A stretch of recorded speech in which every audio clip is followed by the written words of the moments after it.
예수는 그리스도라고 가르치기와 전도하기를. 아멘. 다시 한번요. 시작. 예수는 그리스도라고 가르치기와 전도하기를 그치지 아니하니라. 아멘. 너무 아주 파워가 있는 이번에 표어입니다.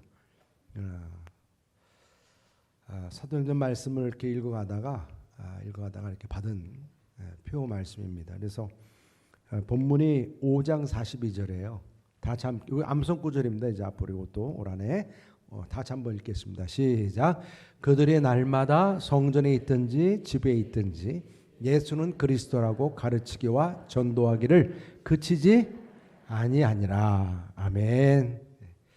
제가 항상 이제 새해 첫 주에는 제 마음속에 우리 여름을 교회가 갖는 사명선언, 또 비전, 그리고 핵심 가치 5가지, 항상 이것을 우리가 이렇게 기록해 놓고 있으면서도 이게 반복하지 않으니까 이게 딱히 새겨지지 않는 것 같아서 제가 오늘 먼저 이 부분을 잠깐 말씀을 드리고 말씀을 같이 연결해서 같이 나누도록 하겠습니다. 여러분 교회 사명 선언입니다. 우리 다 함께 읽겠습니다. 시작. 너희는 가서 모든 민족을 제자로 삼으라. 제가 이 사명 선언을 만들게 된 데는 다른 이유가 없어요. 20년 동안 이걸 계속 우리가 외쳤는데 25년 동안이군요. 24년 동안. 그러니까 이게 모든 교회가 성도님들이 갖는 사명이기도 합니다. 그죠? 사명이기도 합니다. 그래서 우리 마태복음 28장 19절이에요. 다 같이 한번 읽어보겠습니다. 시작. 그러므로 너희는 가서 모든 민족을 제자로 삼아 아버지와 아들과 성령의 이름으로 세례를 베풀고 그랬어요. 이 말씀에서 이 사명선을 우리가 세웠습니다.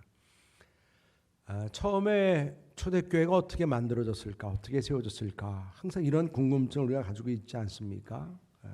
그래서 처음 이제 초대교회가 시작될 때 당연히 그때 이제 모든 민족을 제자로 삼으라는 주님의 명령대로 이제 전도를 했겠죠. 그죠? 전도를 하면 그 당시에는 요즘처럼 교회가 뭐 여러 곳에 있어가지고 처음 이사 오면 교회 쇼핑하잖아요. 그렇죠? 교회 쇼핑. 어느 교회가 맞을까 그러면서. 근데 사실 그 옛날에는 교회가 그렇게 많지는 않았고 또 교회가 있어도 뭐죠? 가정교회니까. 그래서 그 주변에서만 이렇게 만나는 분들을 이제 전도해서 당연히 자기가 모이는 가정교회로 모시고 왔겠죠. 그게 기본적인 원칙이에요. 생각해 보면. 근데 요즘 우리가 이제 교회가 많아지고 거리가 먼 곳에 있는 분들 전도하면 가까운 교회 가세요 그러지만 잘못하면 전도를 했는데 사생아가 돼요. 그냥 알아서 그냥 자생하는 사생아. 그래서 진짜 여러분들 제대로 전도하려면 내가 섬기는 교회, 나도 내 신앙 모습을 보여주는 진실성이 보여줘야죠. 진정성이. 서로가 그런 가운데서 교회 안에서 믿음을 키우고 예수님 영접하게 하고 믿음을 자라게 해서 아버지와 아들과 성령의 이름으로 세례까지 받게 하면 멤버십이 되는 거예요. 그러니까 교회에서 세례를 받지 않으면 교회 전체 교회적인 개념에서는 멤버십이 아직 안 된 거예요. 그래서 세례는 꼭 받으셔야 되는 겁니다. 그리고 세례 교인이 많다는 얘기는 우리가 뭐예요? 말 그대로 예수님 한 번도 못 믿었던 사람들을 예수님 믿고 세례 받겠다는 거예요.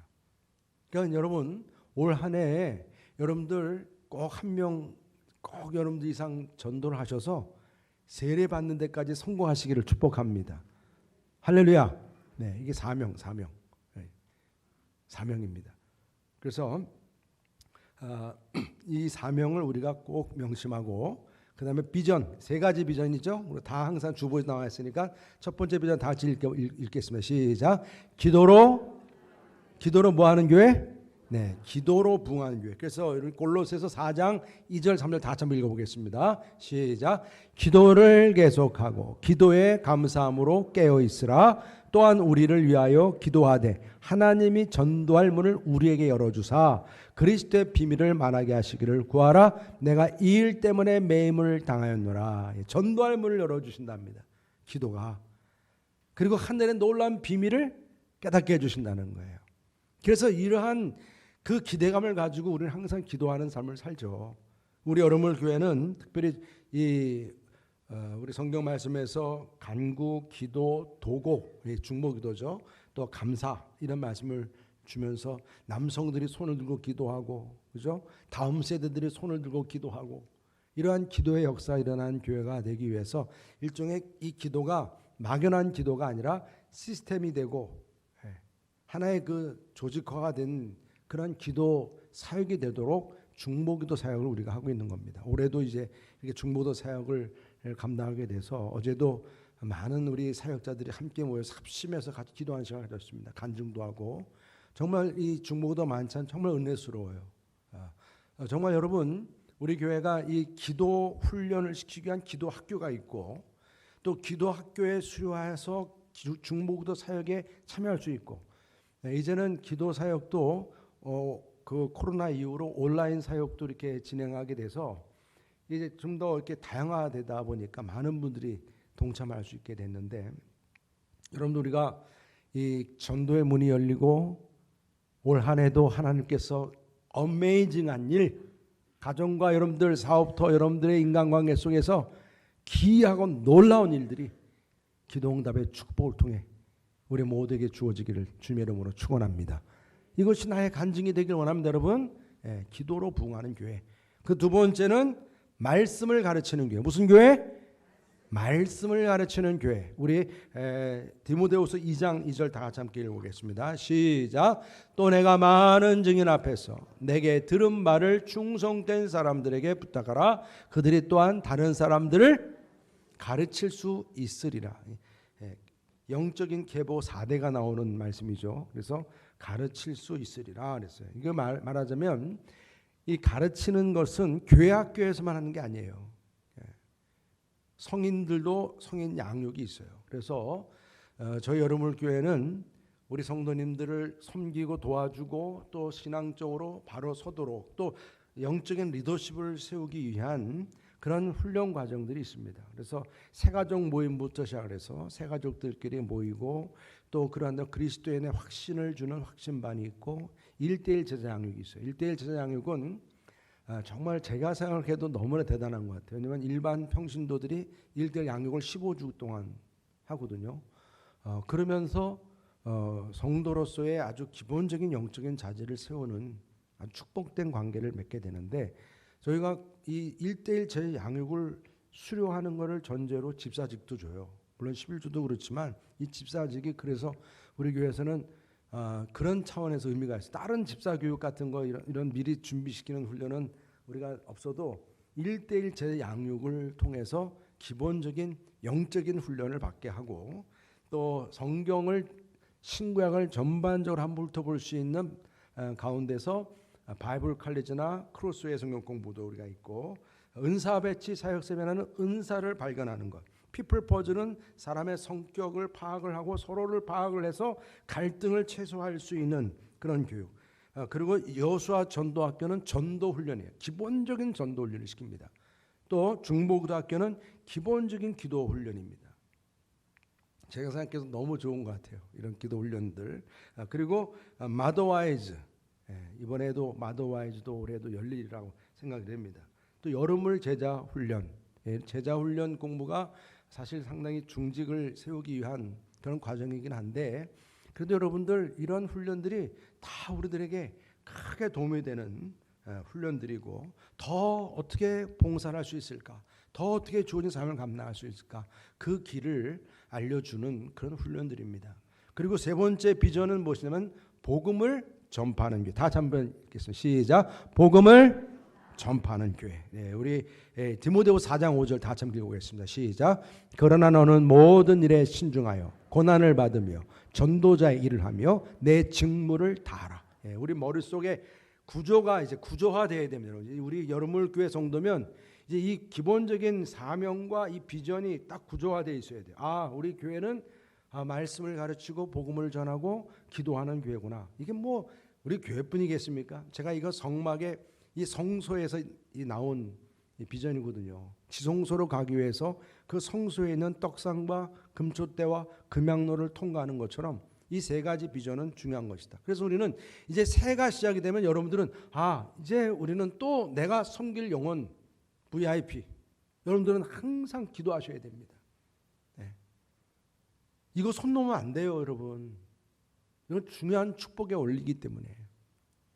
그래서 전반기는 우리가 속해 올해는 2월 달부터 시작이 돼요.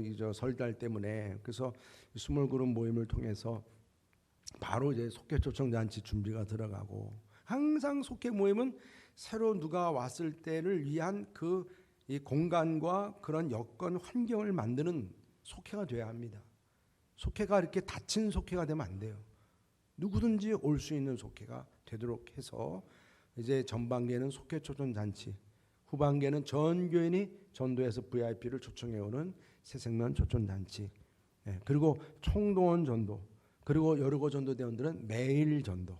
정말 여러분, 우리가 할 수 있는 대로, 내가 감당할 수 있는 대로, 나중에 걷지도 못할 때는 하지도 못하니까, 그래서 이런 모든 일들을 통해서 정말 앞으로 올해는 특히 3040 세대들 정말 기도 제목입니다, 여러분. 그래서 이들을 전도하면 당연히 그 자녀들이 교회 학교 올 것이고, 교회 학교 아이들을 부흥시키면 3040 세대들이 또 교회 올 것이고, 그래서 이런 부분들을 염두에 두고 기도하면서 우리가 이제 올해 이 전도로 부흥하는 교회가 되어야 한다. 그리고 이 5가지 핵심 가치가 있어요. 이걸 이루기 위한 이 5가지 이 목표, 이 전략 목표는요, 이게 교회를 이루는 기본입니다. 교회를 이루는 기본. 그 첫 번째가 예배 부흥입니다. 그냥 성도로서의 갖는 기본이죠. 우리가 항상 예배를 사모하고 찬양과 경배로 우리의 사명을 감당하는 예배. 그리고 또 하나는 성도의 교제입니다. 교제.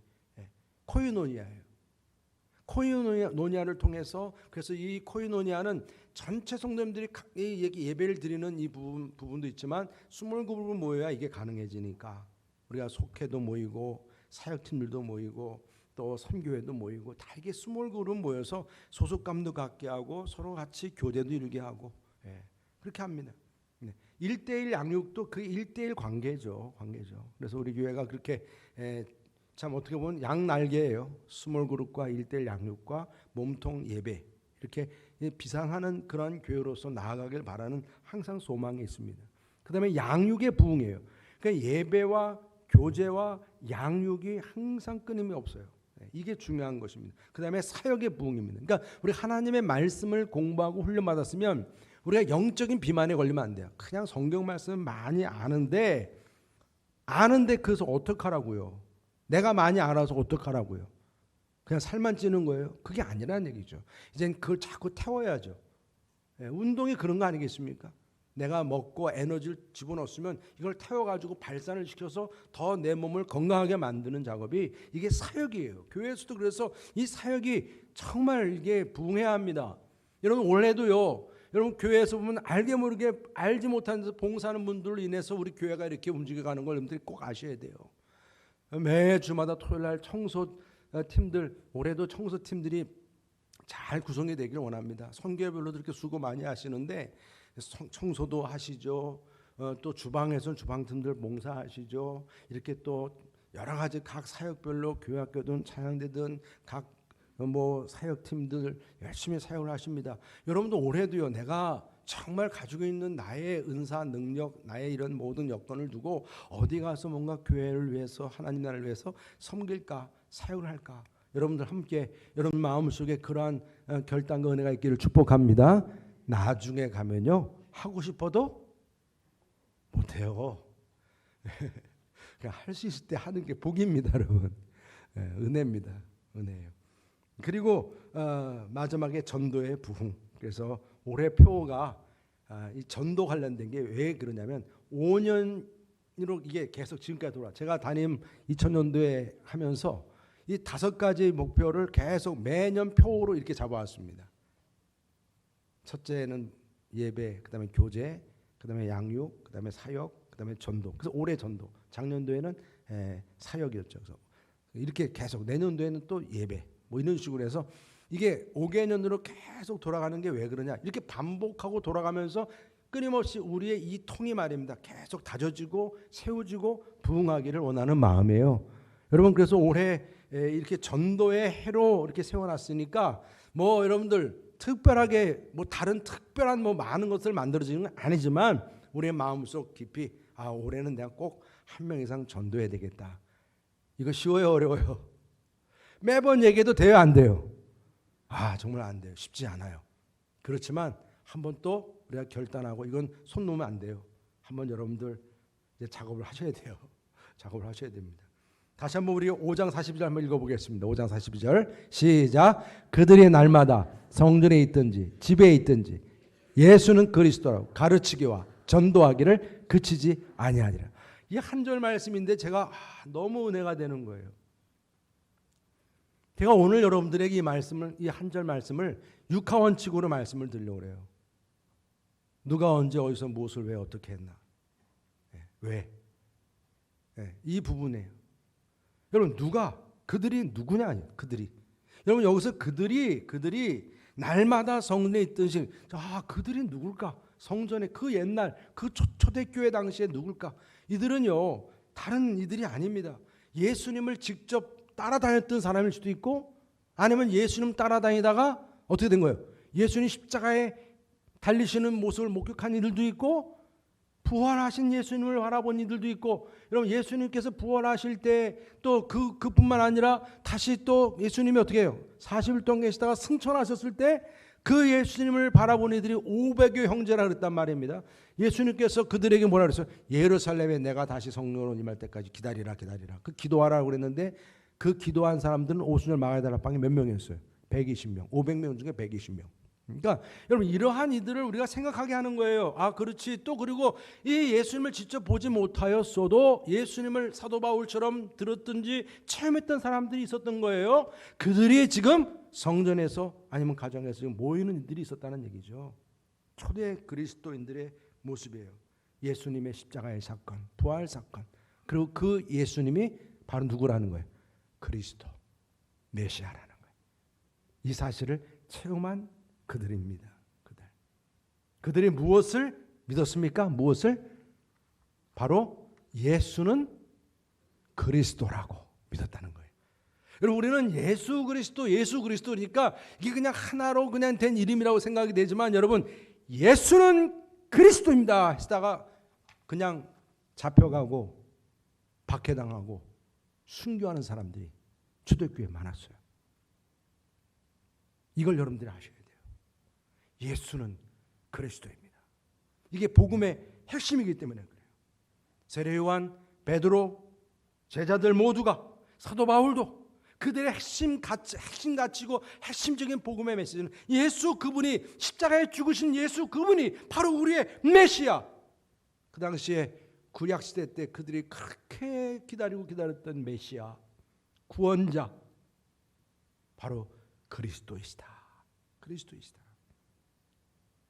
그래서 항상 이들의 마음에는 바로 예수님 그분이 정말 메시아이셨구나.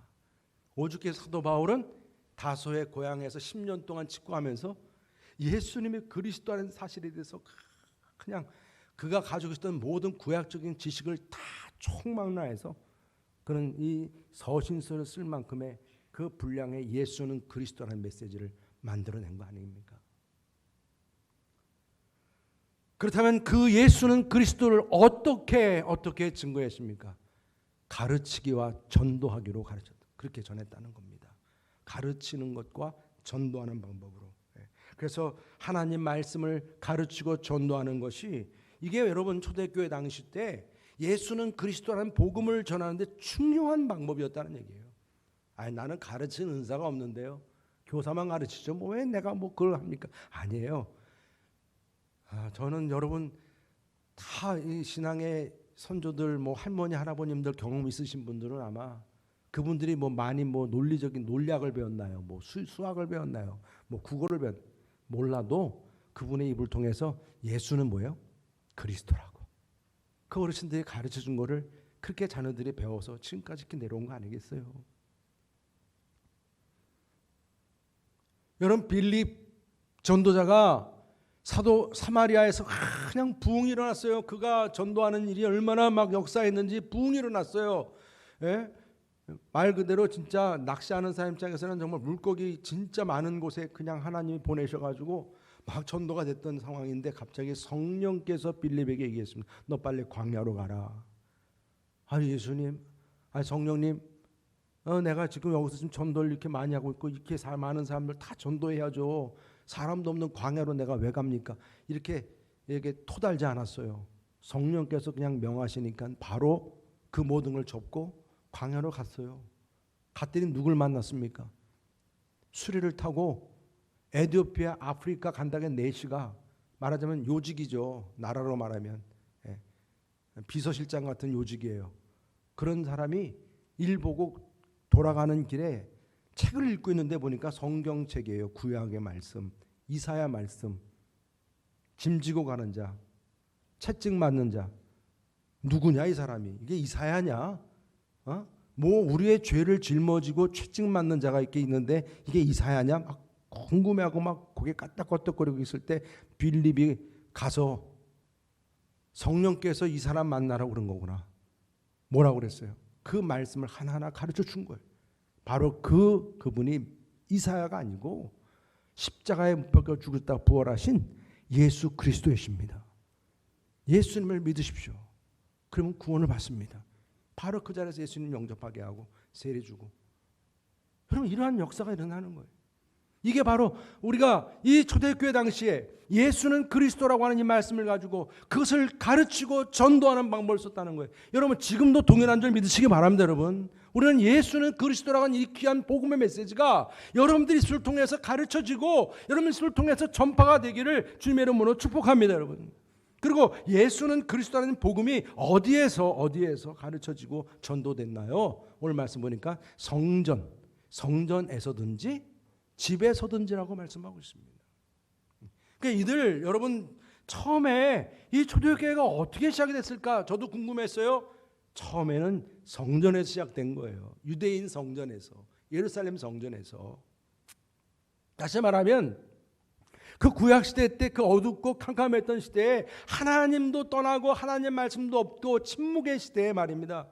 그래도 깨어있는 이들이 성전에 모여서 하나님께서 약속하신 그 예언대로 이제 메시아가 오실 것을 기대하면서 성전에서 그냥 살다시피 하면서 그 메시아를 기다렸던 사람들이 있었다는 거예요.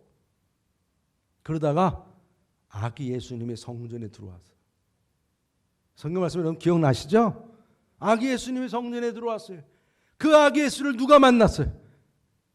노인되는 안나와 시몬이 그렇게 기다리던 메시아 예수 그리스도 바로 그 아기를 만나고 그냥 기뻐하면서 그 자리에서 찬양과 경배로 하늘께 올려드렸어요. 여러분 이게 바로 첫 예배 아니겠어요? 예수님을 처음으로 만난 그 안나와 시몬이 그 성전에서 예배드리는 모습 아니겠어요? 그러한 안나와 시몬 같은 이들이 이제 하나 둘 더 계속 이어져 가면서 그죠? 예수님이 장성하면서 이제 그 예수님을 따르는 이들이 어디서 모였겠어요? 항상 전례대로 아니면 그들의 그 절기대로 성전에 모이고 성전에 모일 때마다 이제 그들은 바로 그 예수 그리스도 그분을 그 성전에서 모여서 같이 얘기 나누고 예배드리고 서로 같이 말씀 듣고 그랬을 거 아니겠습니까? 예수님도 성전에서 말씀을 가르쳤거든요. 회당에서 말씀 가르치고. 그러다가 점점 어떻게 된 거예요? 저것들 뭐야 그러다가 핍박이 주어지면서 이제는 성전에서 어디로 모이기 시작한 거예요? 집에서 모이기 시작한 거예요. 가정교회가 초대교회 시작이 되었던 겁니다. 그래서 그러니까 여러분 여기서 우리는 성전에서든지 집에서든지 할 때 이것은 지금 우리 시대에서 말하면 이것이 우리의 교회에서든지 우리 집에서든지 아니면 이 모든 예수는 그리스도라는 이 복음이 이제 공개적으로 선포가 되는 자리가 집에서든지 교회에서든지만 아니라 나의 직장에서든지 아니면 나의 이웃과의 관계에서든지 여러분들의 삶의 현장에서도 똑같이 어디에서든지 예수는 그리스도라고 이 복음이 증거될 수 있기를 주님의 이름으로 축복합니다. 이것이 우리가 이 초대교회 당시에 정말 오늘 주어진 말씀대로 우리가 따르게 되는 모습인 것을 깨닫게 하는 겁니다. 그렇다면 이러한 예수는 그리스도라 이 말씀이 언제 주어졌다는 거예요. 오늘 말씀 보니까 날마다 그치지 아니하니라 그랬어요. 이게 때와 관련된 내용이에요. 날마다. 야, 이 날마다라는 게 뭘까? 여러분, 우리는 교회 와서 이렇게 날마다 교회 쉽지 않아요. 예, 옛날에는 옛날 얘기만 자꾸 제가 하니까 죄송한데, 옛날에는 뭐 교회를 그냥 내 집도 다니면서 왔다 갔다 했던 거 아시죠? 동네에 있는 교회에. 예, 저도 어렸을 때 항상 우리 학생, 옛날 지금 우리 김영주 목사님 기억나는데, 항상 고등학교 때 큰 가방 메고 가는 길에, 동암역 가는 길에 교회 들렀다가 기도하고 가고 기도하고. 그때는 교회가 그냥 그 동네 하나의 문화센터였어요. 교회에서 다 모든 게 이루어졌으니까. 근데 사실 지금은 교회, 이게 저도 어떤 때는 교회에서 이렇게 지내고 살지만 너무 어떤 때는 적막하다. 제가 깜짝 놀란 게 24일 날도 한 사람도 안 보이는 거예요, 교회에. 그래서 야, 25일 날은 막 폭폭적했는데 24일 날은 옛날에는 안 그랬는데, 그래서 야, 이게 분위기가 많이 바뀌었구나. 연말 연시 다 마찬가지. 교회 주중에, 여러분 옛날에는 교회 그냥 한번 놀러 오다시피라도 교회 궁금해가지고 막 교인들 오고 그랬는데, 이제는 그런 것도 없어요, 별로. 그만큼 다 바빠진 것 같아요. 그리고 뭐 또 그만큼 믿음이 있는 거죠. 뭐 교회는 알아서 잘 돌아가겠지, 뭐 그런지 모르겠지만, 실질적으로 보면 여러분, 이 교회가 이렇게 날마다 초대교회 당시 때, 그리고 여기서 그치지 않았다라고 하는 이 말은 뭐예요? 항상 범사에. 그 말은 뭡니까? 그냥 우리가 내가 의미대로 내가 하고 싶은 대로가 아니라, 내가 하고 싶고 내가 이렇게 전하고 싶고 말씀을 가르치고 싶어도 이제는 주변에서 사람들이 어떻게 해요? 박해를 하는 거예요. 핍박을 하는 거예요. 너 하지 마. 너 그런 데 가지 마. 이제 부모부터도 반대하는 거예요. 형제부터 반대하는 거예요. 아니면 같은 동네 유대인들이 막 반대하는 거예요. 너 가면 죽어, 이제 너. 가만 안 둬. 이런 박해에도 불구하고 그치지 아니하니라는 거예요. 이게 여러분, 우리가 예수는 그리스도라고 하는 이 말씀이 날마다 그치지 아니하라고 하는 이 말씀 속에서, 아, 그렇구나, 우리가 이 복음을 전한다고 하는 것은 그침이 없어야 한다는 거예요. 어떤 상황 속에서도 말입니다.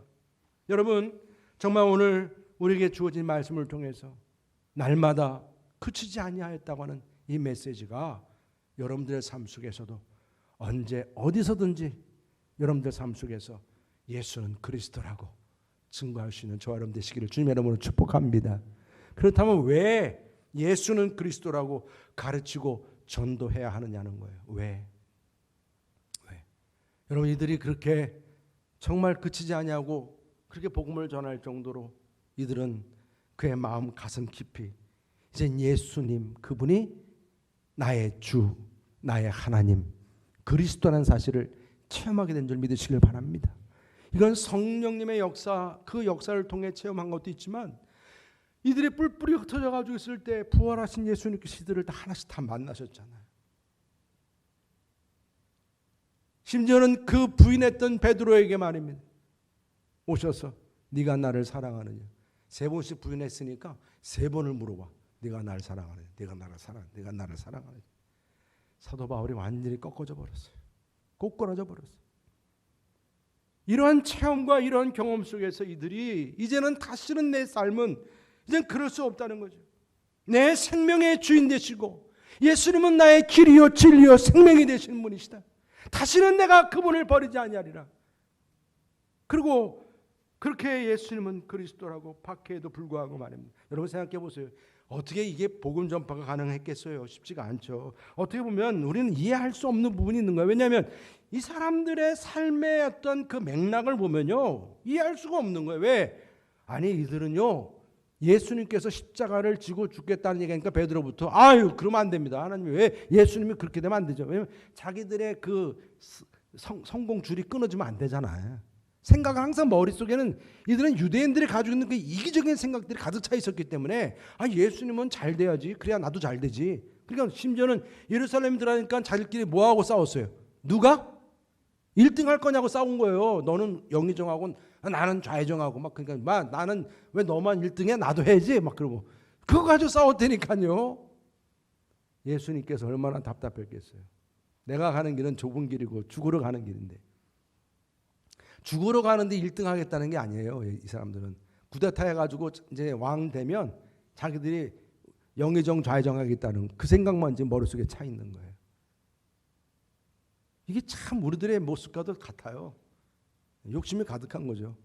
그러니까 어떤 결과를 나타냈어요. 겟세마네 동산에서 죽음 앞에 두고 정말 고뇌 가운데 예수님께서 같이 기도 좀 하자 그랬더니 다 뭐 했어요? 다 잠만 자고 있었어요. 그러니까 그 결과가 어떻게 나타났습니까?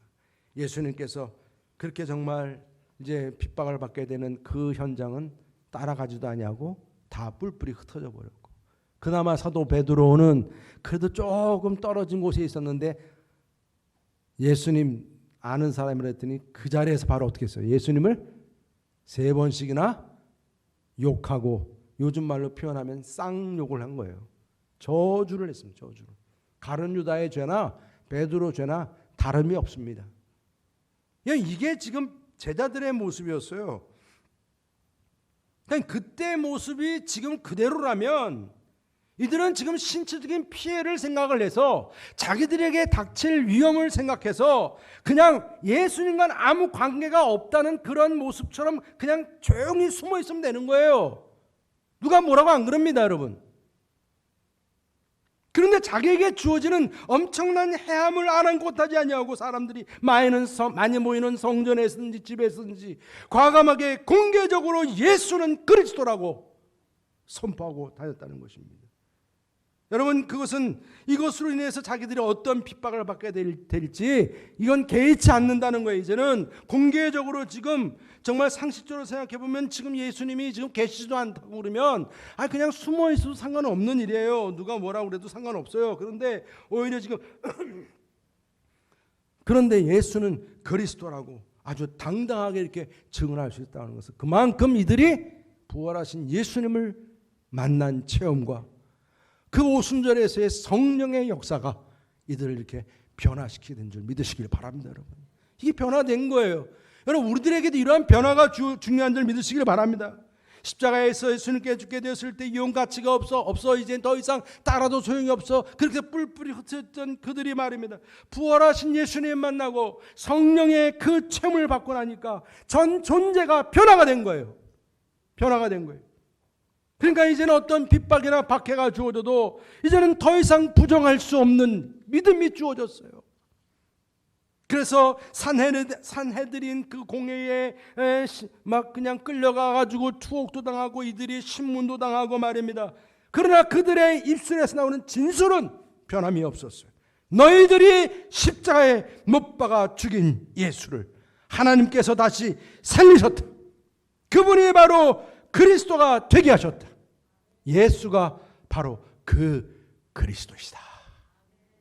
예수가 바로 그 그리스도이시다. 여러분, 날마다 성전에서 또 집이나 그 어떤 사람들이 모이는 곳에서 핍박이나 박해가 있어도 항상 그들은 이제 이 복음을 그치지 않았다는 거예요. 그치지 않았다. 그들에게 돌아가는 대가라고 하는 것은 여러분 생각해 볼 수 어떤 대가가 주어졌겠어요? 여러분, 제가 오늘 새해 여러분들에게 올해 복 많이 받으시 복 얘기를 많이 해야 되는데 이게 복이에요. 이게 복된 일입니다, 여러분. 이게 복된 일이에요. 대가가 박해밖에 없었어요. 그 당시에 원형극장에서 사자의 밥이 되는 거였어요. 사도 바울처럼 참수형을 당하든지 아니면은 화형을 당하는 말입니다. 그런데 그럼에도 불구하고 그들의 입술에서는 예수는 그리스도라고 이걸 부인할 수 없는 거예요. 이제는 부인할 수 없는 거예요. 이전에 내가 그랬다가 얼마나 얼마나 혼났는지 이제는 더 이상 그럴 수 없다는 사실을 알고 그들은 죽어가면서도 예수는 그리스도이십니다. 예수는 그리스도이십니다. 그걸 그치지 않았던 것입니다. 여러분, 이러한 그 증인들의 그 믿음과 삶의 본이 바로 이 한반도 땅까지 내려온 줄 믿으시기 바랍니다. 여러분, 아펜젤로 선교사님이 이 땅에 오셨을 때 그 젊은 나이에 복음을 전하다가 목포 그 바닷견에 배가 뒤집어지는 바람에 그 안에 있는 애들, 학생들 아니면 청년들, 젊은 사람들 구해내려고 들어갔다가 같이 거기서 그 순교를 하게 됐어요. 여러분, 우리 아펜젤로 선교사님이 그 젊은 나이에 그렇게 이 한국 땅에 돌아가셨다고요. 여러분 그뿐입니까? 많은 우리 순교자분들 생각해 보십시오. 여러분 잘 아는 손양원 목사님의 대표적인 분 아니세요? 그분의 두 아들이 처음에는 아니 그 여수 그쪽 그 지역에 아니 그 나병 환자들한테 목회를 하러 간다고 그러니 이 두 아들들이 얼마나 기가 막혔겠어요. 처음에는 이게 말이 안 된다고 그랬다가 나중에는 이해를 하고 이제 아버님을 따라서 같이 그곳에서 얼마나 참고 두 아들도 성실하게 복음을 전하는 그런 아들이었는지 아마 주변에서 그걸 안 좋게 생각했던 그런 친구들도 있었을 거예요. 그러다 공산당에 들어가니까 공산당이 되어서 그 애가 이 두 아들을 죽인 겁니다. 여러분 생각해 보세요. 인간적으로 그냥 어떻게 그냥 가만히 있을 수 있겠습니까? 그런데 그 손양원 목사님이 그 아들 죽인 아들 안재선을 양아들 삼았잖아요. 유명한 얘기잖아요, 여러분. 이게 여러분 사람들에게 그냥 보이려고 쇼한 거게 있습니까? 아니 사람들에게 나는 목사니까 이런 쇼를 좀 보여줘야지. 그래서 이게 가능하겠습니까?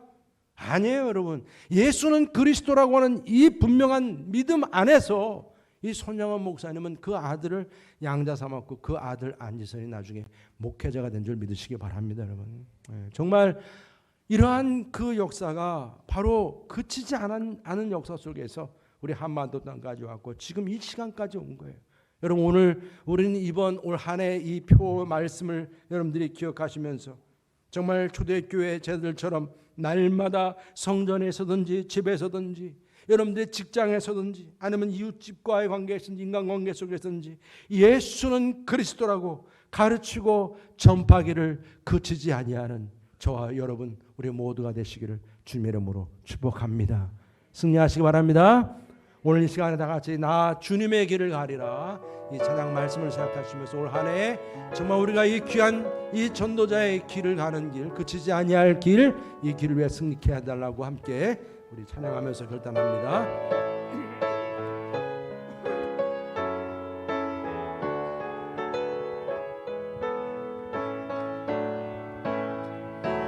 나 주님의 길을 가리라 하늘의 부르심 따라서 주님의 얼굴을 구할 때 거룩한 성령이 마시네 물과 피를 쏟으신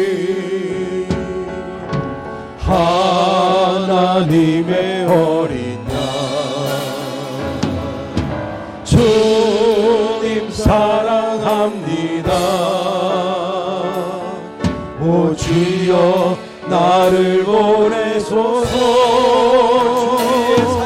주 위에 살리라 주 따라가리라 내 생명 다하여 주 복음 전하리